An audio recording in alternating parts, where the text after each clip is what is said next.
যে রোদ পড়ছে, কাজ কাম করাই মুশকিল। না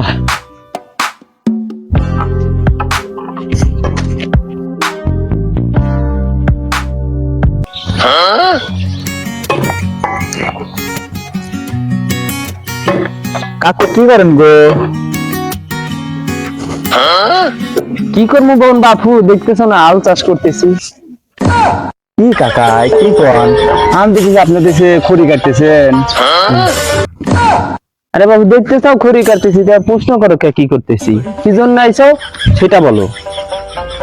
কাকা এটা বর কামে আইছিলাম। কি দরকার বাপু? কাকা এটা বাঁশ লাগতো। বাঁশ লাগবো? হ্যাঁ কাকা বাঁশ লাগবো। আমার বাড়ি তো অনেক রকমের বাঁশ আছে, বৈরে বাঁশ, ললি বাঁশ। তাহলে কোন বাঁশ লাগবে বাপুরে? কাকা যে কোনো একটা ওইলেই হইব। তাহলে গেদা একটা কাম করো, যে আমার পাশের কোনায় অনেকগুলো বাঁশের ঝাড় আছে, তাই দেখো সেখান থেকে যেটা পছন্দ হয় সেটাই কাছে নিয়ে যাও, সমস্যা নেই। আচ্ছা ঠিক আছে তাহলে যাই গা। বাপু দাঁড়াও তো বাস তো নিবে। তো একটা কথা আছে, বাস কাটার আগে দেড়ার বাস রাইখে কাটতে, ঠিক আছে? আচ্ছা কাকা ঠিক আছে, আচ্ছা ঠিক আছে তাহলে এটা কাটি নিয়ে যাও গা।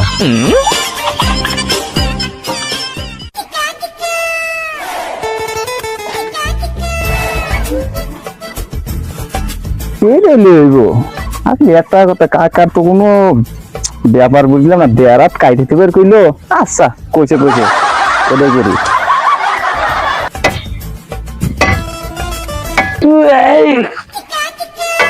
সানা মারনি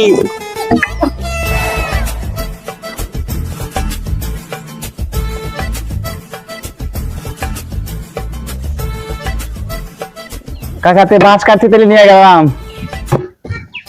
গেন্দা বাঁশ কাটতে আচ্ছা বাঁশ কাটতে যে একটু আগে যে একটা কথা কইছিলাম, ওই নিয়ে যে বাঁশ কাটতে আসতো নাকি? ও কাকা বেড়াত হয়ে গেছে, কিন্তু কাকা বেড়াত কারণটা কি কাকা? কারণটা হলো কাকা, বাঁশ দিছি তোমার উপকার করছি না।